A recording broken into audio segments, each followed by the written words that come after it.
All right, everyone. So we are officially moving on to part 3 of lesson 8.9, in which we are analyzing modern American liberalism. And in this case, it's going to be in the late 60s under the Johnson administration and the Great Society.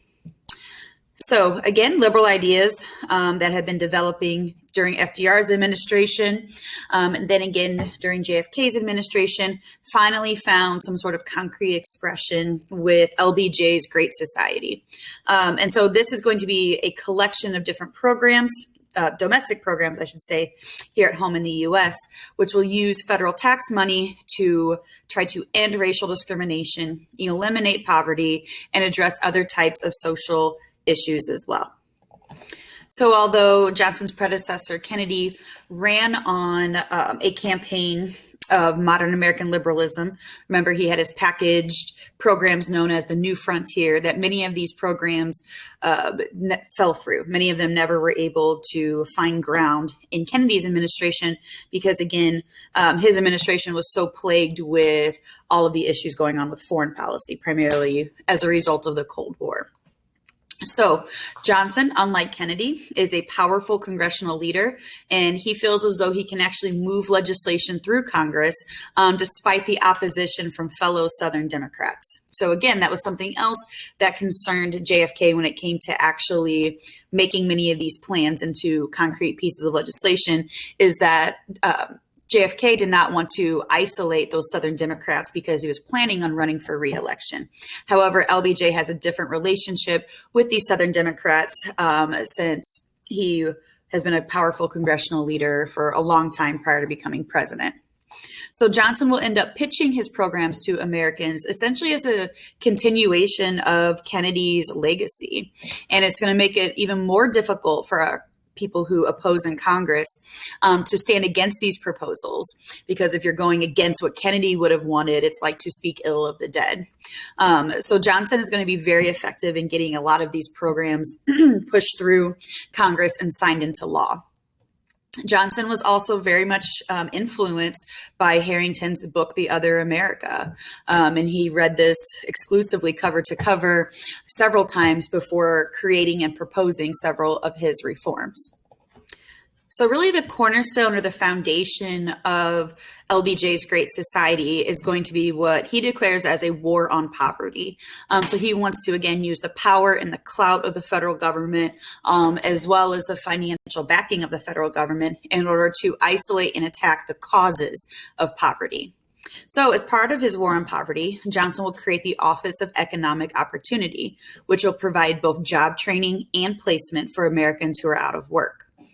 He will also create the first federal food stamp program, which will give, again, federal aid to families in order to buy food. So these are families, again, who are living below the poverty line. And although we already had similar welfare, limited welfare state programs in place, those were mostly local or state-led. So what makes the food stamp program significant is that this is on the federal or national level. So because of these early victories, if you will, of the war on poverty, Johnson will win re-election by a landslide in 1964. And he will expand the war on poverty in order for it to truly achieve its greatness that he coins in the Great Society. And he will include 5 major liberal programs that are still enacted today. The first of these liberal programs is Medicare and Medicaid. So both Medicare and Medicaid provide healthcare funding for Americans who are living in poverty, as well as all Americans who are over the age of 65. Another major program is Head Start, and this is a free preschool program for children so that every child can start school at kindergarten with the same skills, no matter where they live or no matter what socioeconomic background they come from. His third major program regards urban renewal. So again, he's going to give federal aid to cities to help them to rebuild the decaying urban centers, which were primarily the downtown areas of major cities, and will also include federal aid to people who are living in poverty so that they are able to secure adequate housing. LBJ also took a very active stance regarding civil rights. So he will push for legislation to end legal racial segregation as well as voting discrimination. And it's under his administration that he will sign into law the Civil Rights Act of 1964 as well as the Voting Rights Act of 1965. And then finally, last but not least, Johnson within the Great Society also allocates fundings for arts and humanities, including PBS, otherwise known as our public broadcasting system, which helps to develop programs such as Sesame Street and other educational TV, again, so this can reach into the living rooms of people of lower socioeconomic status. So the overall impact of the Great Society, while it did not reach the entirety of its goals, did help to actually alleviate poverty in the United States. So the poverty rate was cut in half from about 20% to 10%, again, as a result of many of these Great Society programs. However, poverty still exists and still exists today, obviously, and many of our inner city or urban problems still persisted even through the Great Society legislation. Another major impact is that the power of the federal government as well as the presidency will greatly expand into the lives of everyday people.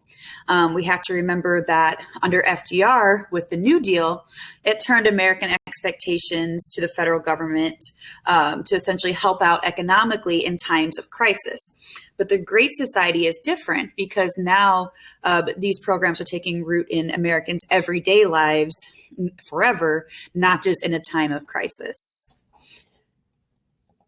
Yet another major impact is that America will become a more diverse nation where we're going to have non-white minorities are going to increasingly have better opportunities than before. But yet this is going to fall short of the full goal of equality that was set under the Great Society.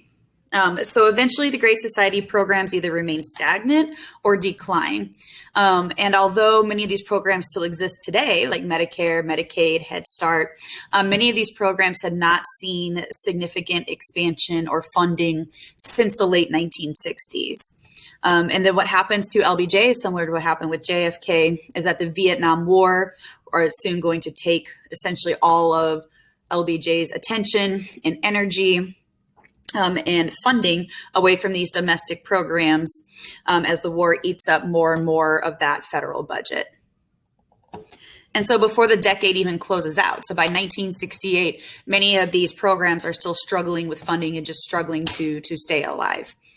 So if we take a minute and we fast forward to the 1980s, we're going to see this new wave of conservatism will result.